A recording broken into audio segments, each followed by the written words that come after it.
तो यहीं इस पहाड़ पर प्यास से मर जाऊंगी और मेरा बच्चा उस झोपड़ी में तड़प कर मर जाएगा। या रब, हम बेबस माँ बेटों पर रहम फरमा। इतना कहकर उन्होंने एक पत्थर पर सिर रखा और आंखें बंद कर ली, मगर बच्चे की रुलाई अभी भी उनके कानों में गूंज रही थी। और भला कोई माँ अपने बच्चे को तड़पता छोड़ सकती है? इसलिए परेशान होकर फिर सिर उठाया और झोपड़ी की तरफ देखा। जो नज़ारा देखा वो देखकर उनकी जान में जान आ गई। उन्होंने देखा कि झोपड़ी के पास कोई इंसान खड़ा है और जमीन से बहुत तेज पानी निकल रहा है। हैरान होकर दौड़ती हुई वहां पहुंची, मगर वो इंसान गायब हो चुका था। उन्होंने देखा कि पानी उनके बेटे इस्माइल के एड़ियों के पास से निकल रहा था। अल्लाह ने अपने नबी हजरत इस्माइल और उनकी माँ के लिए मक्का की सख्त जमीन से पानी निकाल दिया था। हजरत जिब्रील अलैहिस्सलाम आए थे। उन्होंने छोटे इस्माइल के दिल में ये ख्याल डाला कि अपनी एड़ी जमीन पर मारो, और जैसे ही इस्माइल ने ऐसा किया, नीचे से चश्मा फूट पड़ा। उसके बाद जिब्रील चले गए। हजरत हाजरा ने जब ये देखा तो सजदे में गिर पड़ी और रोते हुए अल्लाह का शुक्र अदा करने लगी। उन्होंने अपने प्यासे बच्चे को पानी पिलाया। वो पानी इतनी रफ्तार से निकल रहा था कि बीबी हाजरा ने मिट्टी और पत्थरों से उसके चारों तरफ एक मुंडेर बना दी ताकि पानी एक जगह ठहर जाए। आज उसी चश्मे को जमजम का कुआं कहा जाता है। जमजम का पानी आज तक कभी खत्म नहीं हुआ। बीवी हाजरा अपने बेटे इस्माइल के साथ उसी झोपड़ी में रहने लगी। वो जमजम का पानी पीती और आसपास उगाए खजूर और कुछ फलों से अपनी जिंदगी गुजारती।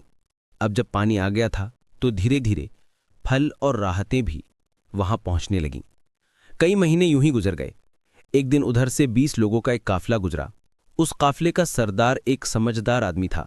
उसने आसमान में एक परिंदा उड़ता देखा और कहा, यह परिंदा हमेशा पानी के आसपास उड़ता है, मगर हम तो जब भी इन पहाड़ों के पास आए हैं कभी पानी नहीं देखा। अगर यहाँ पानी ना होता तो ये परिंदा यहाँ क्यों उड़ता? फिर उसने एक आदमी से कहा, जाकर देखो कहीं पानी नजर आ रहा है।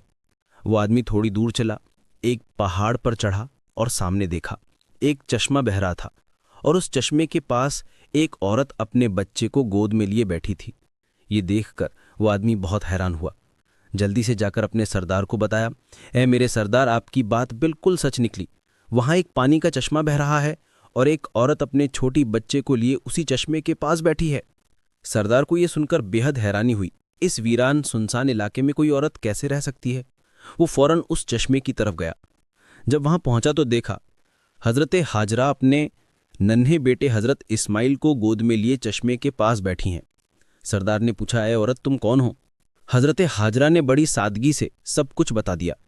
मैं हजरत इब्राहिम की बीवी हूं। अल्लाह के हुक्म पर उन्होंने मुझे इन पहाड़ों के बीच छोड़ दिया। अल्लाह ने हमारे लिए ज़मीन से ये पानी का चश्मा निकाल दिया। हम इसी पर जिंदगी बसर कर रहे हैं। सरदार बहुत मुतासिर हुआ और बोला, ऐ नेक औरत, अगर तुम इजाज़त दो तो हम अपने बीवी बच्चों के साथ यहाँ तुम्हारे आसपास घर बना लें। हम यहीं बसना चाहते हैं, इसी चश्मे के पास। हजरत हाजरा ने कहा, हाँ, तुम यहाँ रह सकते हो, इस चश्मे का पानी भी पी सकते हो, मगर एक बात का ख्याल रखना, ये चश्मा किसी की मिल्कियत नहीं है, ये अल्लाह ने जारी किया है, इसलिए इस पर कब्जा करने की कोशिश मत करना। सरदार ने वादा किया, ऐ नेक औरत, तुम हमारी तरफ से बिल्कुल बेफिक्र रहो। हम ऐसा कोई काम नहीं करेंगे, बल्कि जितना हो सकेगा तुम्हारी मदद करेंगे। फिर उस काफले के सारे लोग जमजम के चश्मे के आसपास घर बनाकर बस गए। फिलिस्तीन में हजरत इब्राहिम अपनी बीवी और बेटे को बहुत याद करते थे। हर रोज अल्लाह से दुआ करते, या अल्लाह मुझे अपनी बीवी और बेटे से मिलने की इजाज़त दे। 1 साल यूं ही बीत गया, मगर इजाज़त न मिली।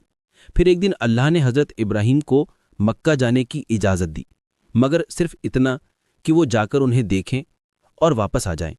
ठहरने की इजाज़त नहीं दी गई।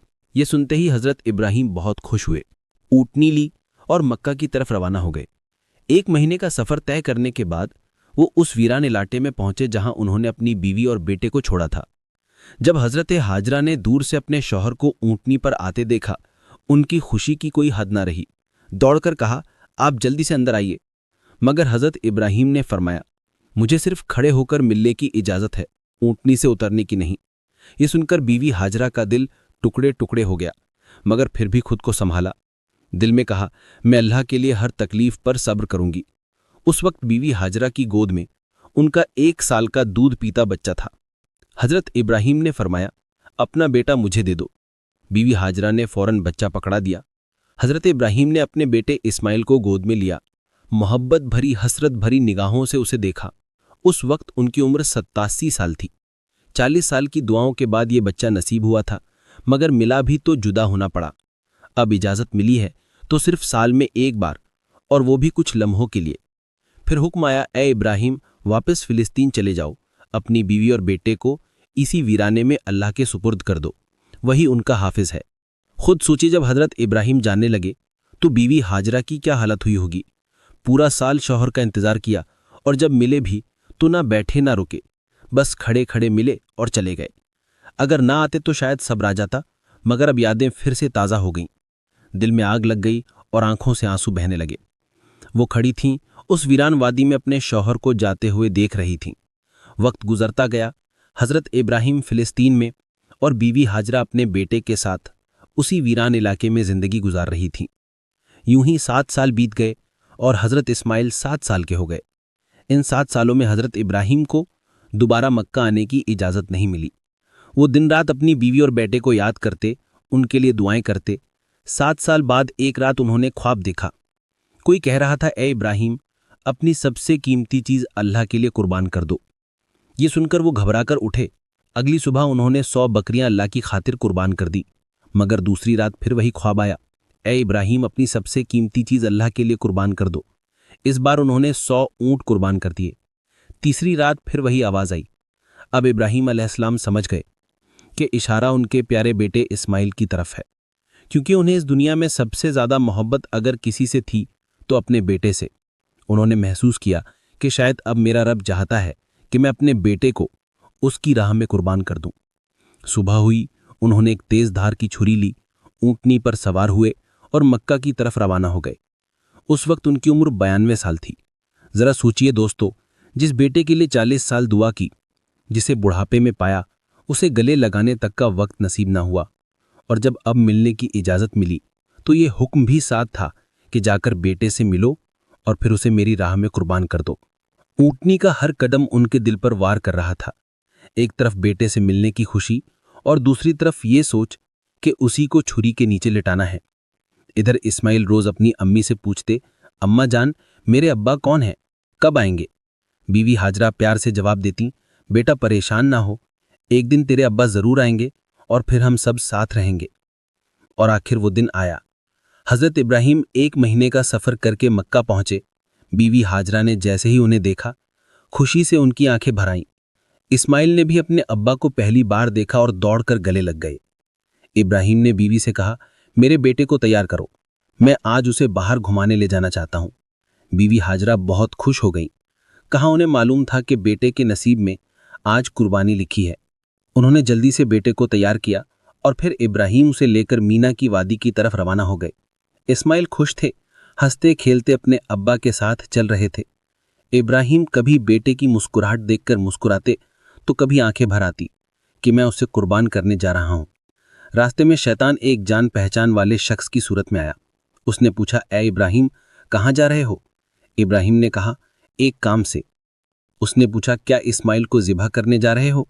इब्राहिम ने कहा, क्या कभी किसी बाप को देखा है जो अपने बेटे को ज़िबा करे? शैतान बोला, हाँ देख रहा हूं, आप यही करने जा रहे हैं। क्या आपको यकीन है कि यह अल्लाह का हुक्म है? इब्राहिम ने फरमाया, अगर ये मेरे रब का हुक्म है तो मैं उसकी फर्माबरदारी जरूर करूंगा। फिर शैतान हजरत इस्माइल अलैहिस्सलाम की अम्मी जान हजरत हाजरा रजी अल्लाह अन्हा के पास आया और उनसे पूछा, इब्राहिम आपके बेटे को लेकर कहाँ गए हैं? हजरत हाजरा रजी अल्लाह अन्हा ने जवाब दिया, वो अपने काम से गए हैं।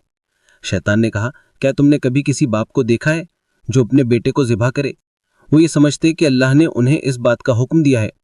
ये सुनकर हजरत हाजरा रजी अल्लाह अन्हा ने फरमाया, अगर ऐसा है तो उन्होंने अल्लाह पाक की फर्मा बरदारी करके बहुत अच्छा किया। इसके बाद शैतान हजरत इस्माइल अलैहिस्सलाम के पास आया और उन्हें भी बहकाने की कोशिश की, लेकिन उन्होंने वही जवाब दिया, अगर मेरे अब्बू जान अल्लाह पाक के हुक्म पर मुझे ज़िबा करने के लिए जा रहे हैं तो वो बहुत अच्छा कर रहे हैं। जब शैतान बाप बेटे को बहकाने में नाकाम हुआ तो वो जमरे पत्थर मारने की जगह के पास आया। हजरत इब्राहिम अलैहिस्सलाम ने उसे 7 कंकरियां मारी। शैतान रास्ते से हट गया। यहां से नाकाम होकर शैतान दूसरे जमरे पर गया। फरिश्ते ने दोबारा हजरत इब्राहिम अलैहिस्सलाम से कहा, इसे मारिए। उन्होंने फिर 7 कंकरियां मारी। शैतान फिर रास्ता छोड़कर हट गया। अब शैतान तीसरे जमरे के पास पहुंचा। حضرت ابراہیم علیہ السلام نے فرشتے کے کہنے پر ایک بار پھر 7 کنکریاں ماری۔ شیطان نے راستہ چھوڑ دیا۔ شیطان کو 3 مقاموں پر کنکریاں مارنے کی یاد آج بھی باقی ہے اور حاجی ان تینوں جگہوں پر کنکریاں مارتے ہیں۔ جب حضرت ابراہیم علیہ السلام حضرت اسماعیل علیہ السلام کو لے کر کوہ سحر قربانی کی جگہ پہنچے تو انہوں نے اللہ تعالیٰ کے حکم کی خبر دی، جس کا ذکر قرآن میں کچھ اس طرح آیا ہے: اے میرے بیٹے، میں نے خواب میں دیکھا کہ میں تجھے ذبح کر رہا ہوں، تیری کیا رائے ہے؟ فرما بردار بیٹے نے یہ سن کر جواب دیا: اے میرے باپ، آپ وہی کیجئے جس کا آپ کو حکم ملا ہے، خدا نے چاہا تو آپ مجھے صبر کرنے والوں میں پائیں گے۔ حضرت اسماعیل علیہ السلام نے اپنے والد سے مزید عرض کیا: ابو جان، ذبح کرنے سے پہلے مجھے رسیوں سے مضبوطی سے باندھ دیجئے تاکہ میں ہل نہ سکوں، کہیں مجھے ڈر ہے کہ میرے ثواب میں کمی نہ ہو جائے، اور میرے خون کے چھینٹوں سے اپنے کپڑے بچا کر رکھیے تاکہ میری امی جان غمگین نہ ہو جائیں۔ چھری کو خوب تیز کر لیجئے تاکہ گلا اچھے سے کٹ جائے، کیونکہ موت بہت سخت ہوتی ہے۔ مجھے ذبح کرتے وقت میرا چہرہ زمین کی طرف کر دیجئے تاکہ آپ کی نظر مجھ پر نہ پڑے، اور جب میری امی سے ملے تو انہیں میرا سلام کہیے، اگر مناسب سمجھے تو میری قمیض انہیں دے دیجئے، شاید انہیں تسلی مل جائے اور صبر آ جائے۔ حضرت ابراہیم علیہ السلام نے ارشاد فرمایا: اے میرے بیٹے، تم اللہ تعالیٰ کے حکم پر عمل کرنے میں میرے کتنے مددگار ثابت ہو رہے ہو۔ پھر جس طرح حضرت اسماعیل علیہ السلام نے کہا تھا انہیں ویسے ہی باندھ دیا، اپنی چھری تیز کی، حضرت اسماعیل علیہ السلام کو پیشانی کے بل لٹایا اور ان کے چہرے سے نظر ہٹا لی، پھر ان کے گلے پر چھری چلا دی، لیکن چھری نے اپنا کام نہیں کیا، گلا نہ کٹا۔ اس وقت حضرت ابراہیم پر وحی نازل ہوئی: اے ابراہیم، بے شک تو نے خواب سچ کر دکھایا، ہم ایسا ہی صلہ دیتے ہیں۔ نیکوں کو یہ سچ مچ ایک روشن امتحان تھا، اور ہم نے ایک بڑا ذبح بھیج کر اس کے بدلے میں تیرے بیٹے کو بچا لیا۔ جب حضرت ابراہیم علیہ السلام نے حضرت اسماعیل علیہ السلام کو ذبح کرنے کے لیے زمین پر لٹایا تو اللہ تعالیٰ کے حکم سے حضرت جبرائیل علیہ السلام جنت سے ایک مینڈھا لے کر آئے اور دور سے اونچی آواز میں فرمایا: اللہ اکبر، اللہ اکبر۔ ابراہیم نے سر اٹھایا، سمجھ گئے کہ اللہ نے آزمائش پوری کر دی ہے اور بیٹے کی جگہ فدیہ بھیج دیا ہے۔ خوش ہو کر کہا: لا الہ الا اللہ، اللہ اکبر۔ اسماعیل نے کہا: اللہ اکبر وللہ الحمد۔ ان پاک الفاظ کی یہ سنت آج بھی قربانی کے وقت قائم ہے اور قیامت تک جاری رہے گی۔ پاکستان، ہندوستان، بنگلہ دیش، جہاں جہاں مسلمان رہتے ہیں اس دن کو اور اس سنت کو ادا کرتے ہیں اور اللہ تعالیٰ کے راستے میں جانوروں کی قربانی کرتے ہیں۔ یہ سلسلہ 3 دن تک ادا کیا جاتا ہے، جس میں دمبا، اونٹ اور گائے بکری جیسے جانوروں کی قربانی کی جاتی ہے۔ جانوروں کو قربان کر کے اس کے گوشت کے 3 حصے بنائے جاتے ہیں۔ پہلا حصہ غریبوں کے لیے، دوسرا حصہ رشتہ داروں کے لیے اور تیسرا حصہ اپنے گھر کے لیے رکھا جاتا ہے۔